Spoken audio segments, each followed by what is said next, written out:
I'm Chip Freund, and this is the Artist Spotlight, conversations with contemporary artists based on 5 simple questions that explore the artist's journey, creativity, and sources of inspiration.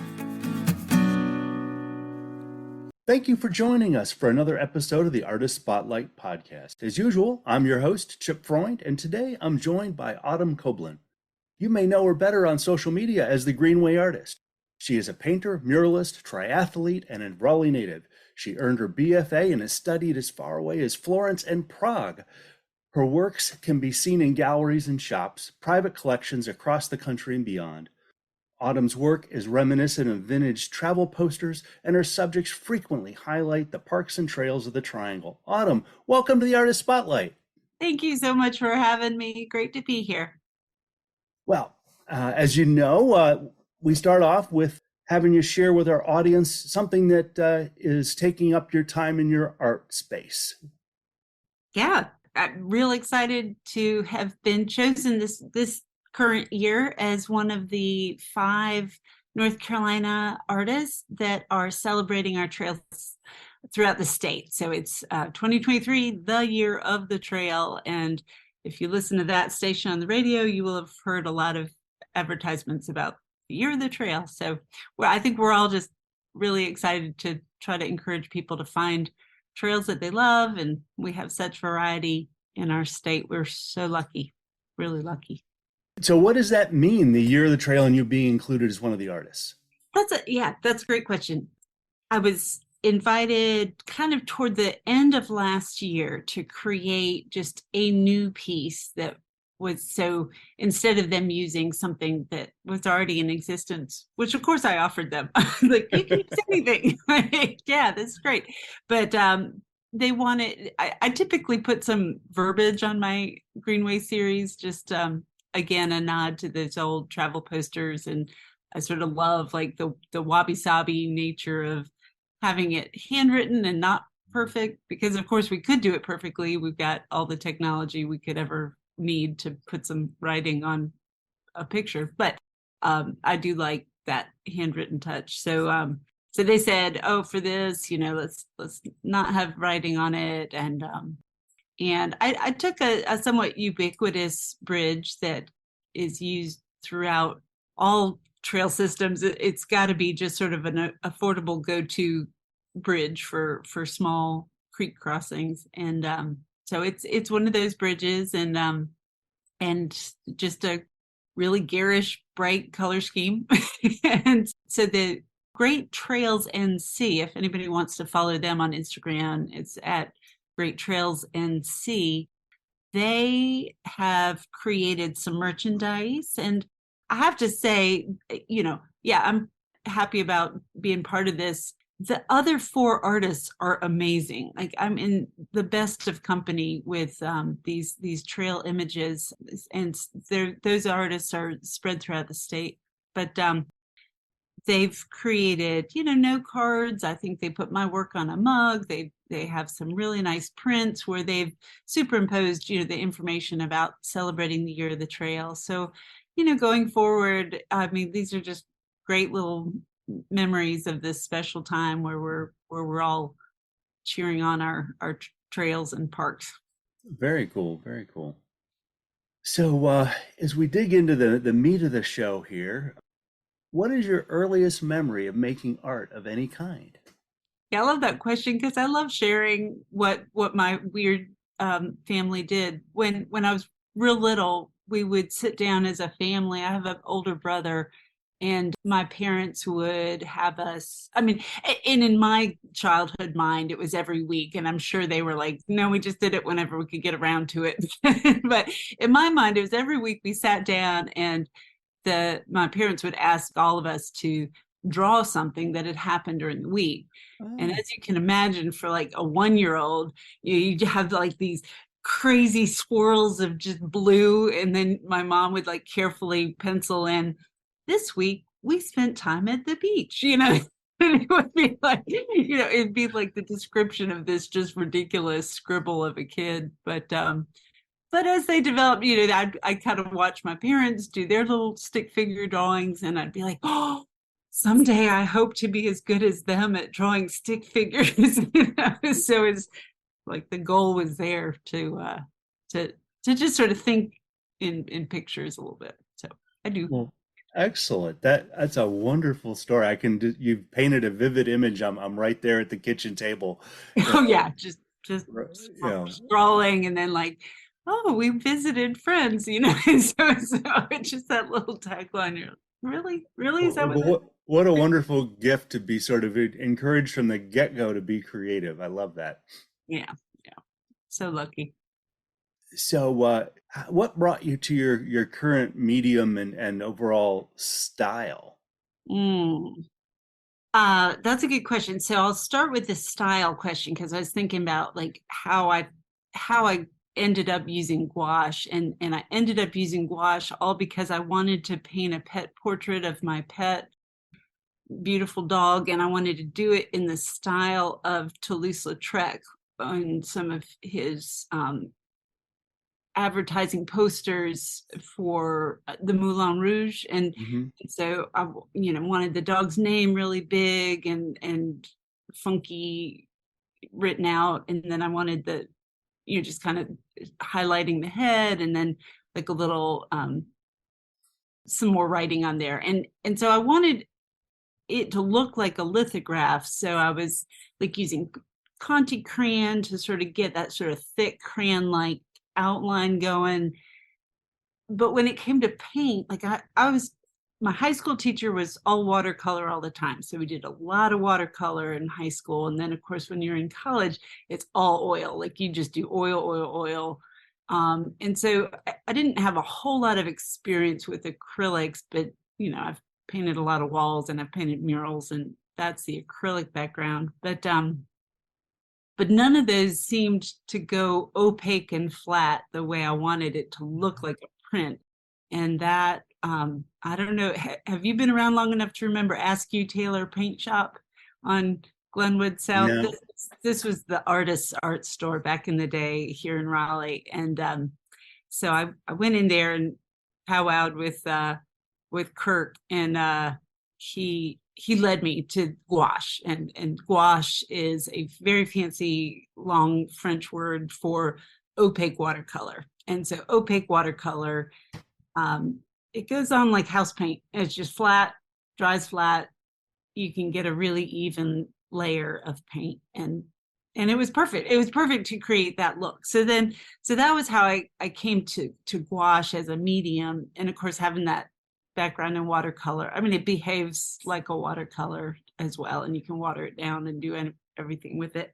But in terms of the trail work, I gained baby weight. I don't know what else to say. I gained baby weight, and then I needed to get out and get rid of some of it. So my husband and I started doing these little micro triathlons. I'm not even going to call them mini. Like they were really little triathlons when you talk to somebody who does triathlons.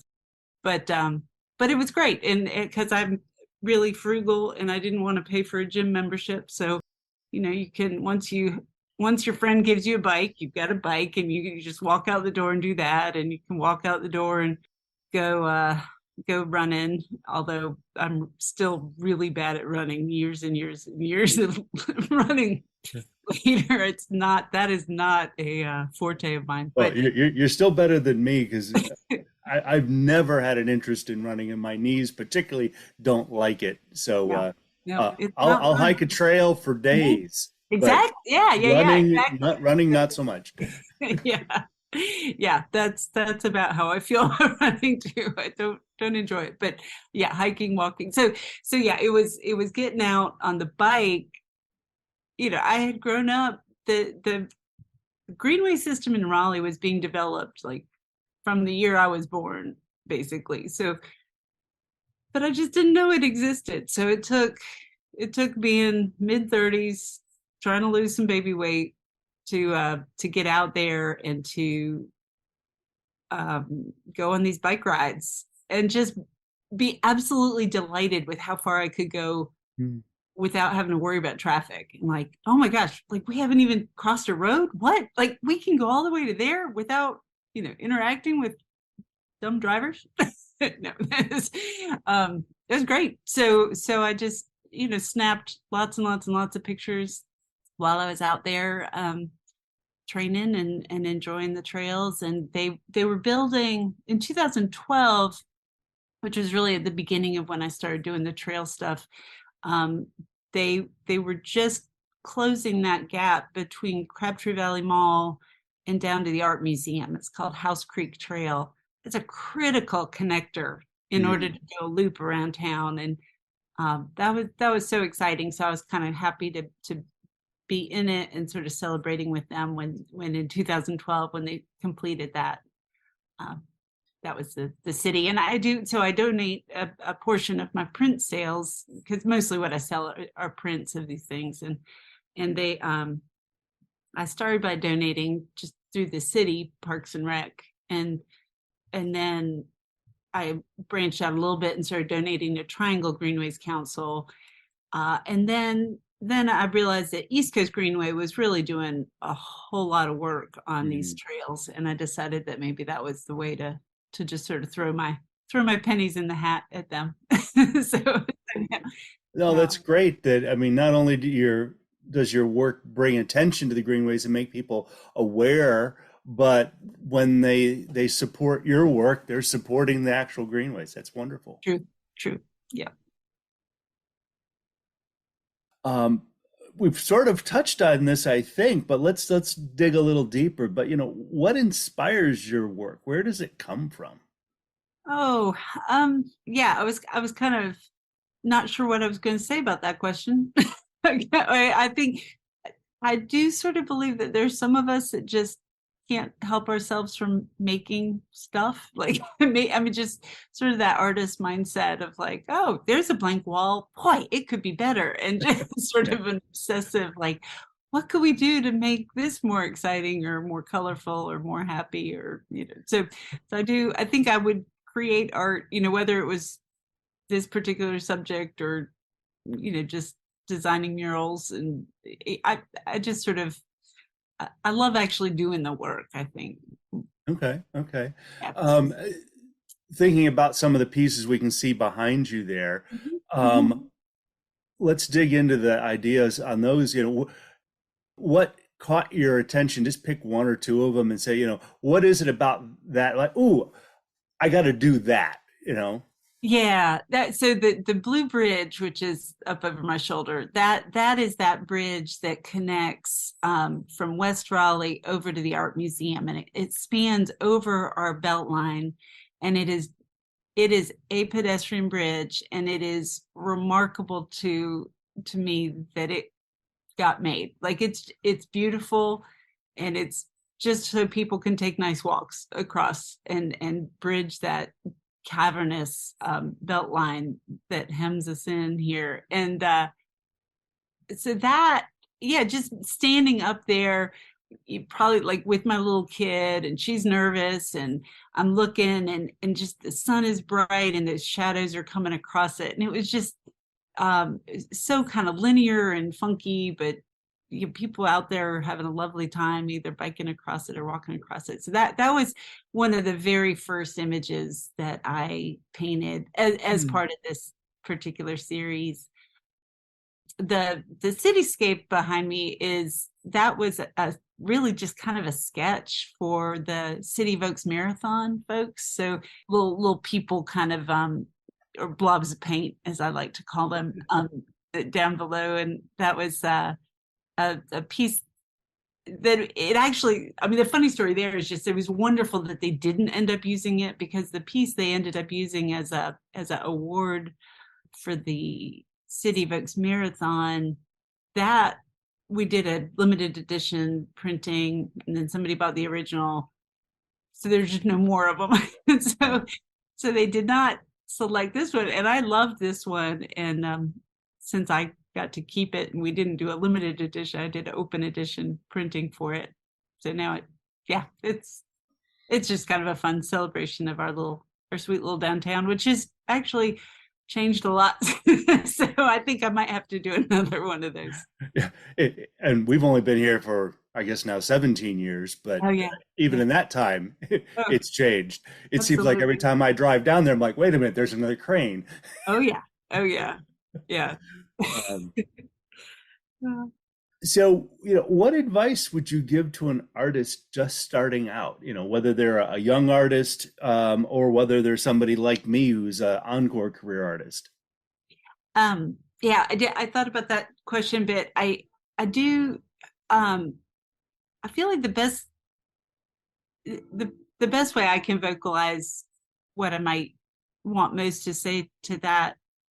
I went to a Quaker college, and as a result, like there's this kind of thing in the Quaker tradition that everybody has the light inside them, and so for artists, it is it's just so easy to get caught up in, oh my gosh, that person's better, oh I'm a little better than them, or oh better, or not as good, oh I'm not as good, da, da, da. It just self critique. And I think what I would really want people to remember is that your voice is so unique, and it is so much, it is just it's your very own expression, and you really can't compare it to someone else. And you're not in competition with anybody, because there is no one is saying what you're saying, and no one has lived what you've lived, and nobody, it I don't like ever feeling in competition ever, but I mean that's sort of my personality too. I'm much more of a like, let's all do this together, than like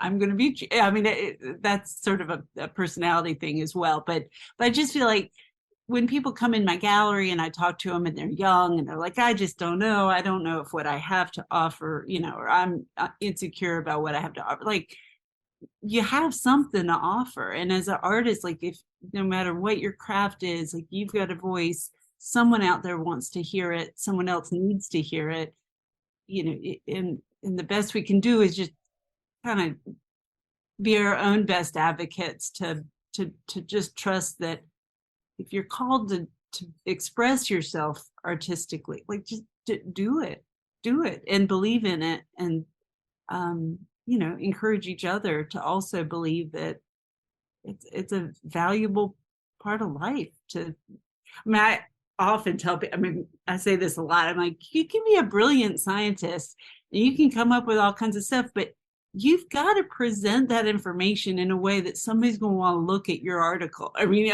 like arts are so intertwined with, we're so visual, and of course with computers and video stuff now. I mean, it's a way of communicating. And Well, I'm a huge advocate for STEAM over STEM. yeah, Let's include the arts in that. absolutely, And absolutely. It's all so intertwined. And Yeah, and I've got a science background, and one of the realities that people don't think about is scientists, by their nature, are incredibly creative, right? oh They're, yeah, they're asking oh, questions that haven't been asked before. They're having to come up with ways to test a hypothesis.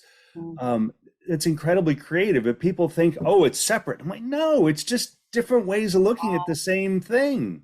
we're all trying to solve problems and Yeah, yep, figure stuff out. Yep. That's great. well, that's awesome. Thank you for Yeah. that. So, the last question is, what artist or artists, if you can't narrow it down to just one, should we go check out? Somebody maybe you Oh, just discovered, or somebody you've gone back to time and time again, or a personal mentor, somebody you think we should check out? yeah, I have like two answers for that. And so it was like the first answer, my gut answer was like, there's a lot of wonderful art on the exterior of our North Carolina Museum of Art. So I was like, Mm, you don't have to even walk in the door. You go and yeah. enjoy all that outdoor work. I've got an image of Thomas Sayers Geyer up there as well. So that was like the gut reaction. But then I was thinking, like, the deeper response and the deeper thought on that was, I really like that our museum um, bought an El Anatsui, and I don't know if you're familiar with Mm-mm. El Anatsui. His work is something. and I'm no expert on his work, but so in my voice, what I'll say is what he's doing is like using bits of things that people would recycle or throw away, and he's using the piece that we have is like tops to alcohol bottles, like it's the little foils and it's little twist ties from like champagne cork stuff, and it's and he makes these huge quilts out of these disposed pieces, and my oldest daughter, I know kind of in her childhood, like she just used to love, just taking old trashy stuff but like creating stuff out of it. And I feel like kind of as an environmentalist myself and a tree hugger, like I feel like the wave of the future of art, probably needs to be sort of utilizing recycled bits or, keeping stuff out of the landfill. And I think a lot of artists do that sort of intrinsically, but I do. El Anatsui, I would highly recommend folks just look him up and enjoy sort of seeing what can become of one person's trash. Wonderful. I'll definitely have to check that out and get down to the museum as well.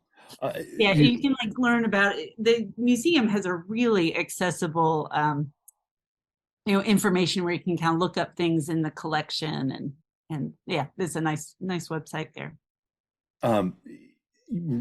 Upcycling trash into art made me think of, there's an artist down in Wrightsville Beach. He's on social as Jazzy Boy Art, and I don't know if you've run across him. I'm writing it down. And I haven't had him on the show yet, but I intend to offer the opportunity to him. But he's all coastal stuff, and his whole thing is we've got to deal with the trash in the ocean. And it's a major issue. So all of his work is beach found trash turned into art. Yeah. And it's fun and a little pop art and very 3D and it's very cool stuff. But I thought when you said that, I'm like, okay, she'd probably like jazz. I would. And I share a studio with someone named Denise Hughes, and Denise Hughes does some amazing bottle cap art. She uses the plastic tops, because historically, like, you could recycle your plastic but not the top. The tops, right. She has bins and bins and bins of these really wonderful round circles of color, and she's done just amazing work with that. It's fun. Well, cool. Maybe I should have her on the show too. Oh yeah, definitely. All right. Well, we want to make sure that folks can see your wonderful work. So before we forget, Great Trails NC was one that you wanted to point up. Yeah, they'd be good to follow on Instagram, or that's what I'm on. Yeah. And of course, your Year of the Trail, and June 3rd, I believe there's a happening. That's right. Yes, I at did. The Art Museum. And invited anybody to come say hello and to see those other 4 artists that I mentioned that are doing the Year of the Trail. It's June 3rd, and it is only for a few hours over lunchtime. I think we're there like 11 to 1, so it's not an all day thing. But if you could possibly come by, we'll be out there greeting and handing out maps and whatnot. Okay, I'll make sure that there's a link to that in the show notes as well. And of course, your work is available in the real world at the City Artist Market Artist Collective. City Market Artist Collective, yes. City Market Artist Collective, downtown Raleigh. Yes. And of course, in cyberspace on Instagram at Greenway Artist, and you've got your website, autumncobelandpaintings.com. Yes, that's it. All right. Well, thank you again for taking some time out of your day to share your story with our community here. And thanks to our listeners for your continued interest and support in the show. Tune in next time for our next conversation with another contemporary artist.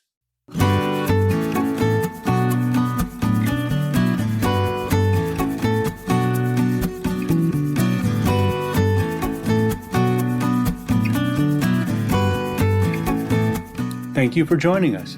This has been the Artist Spotlight with Chip Freund. Find accompanying blog posts at chipfreundphoto.com/blog, and you may subscribe to our show on Amazon Music, Apple Podcasts, Spotify, or wherever you like listening.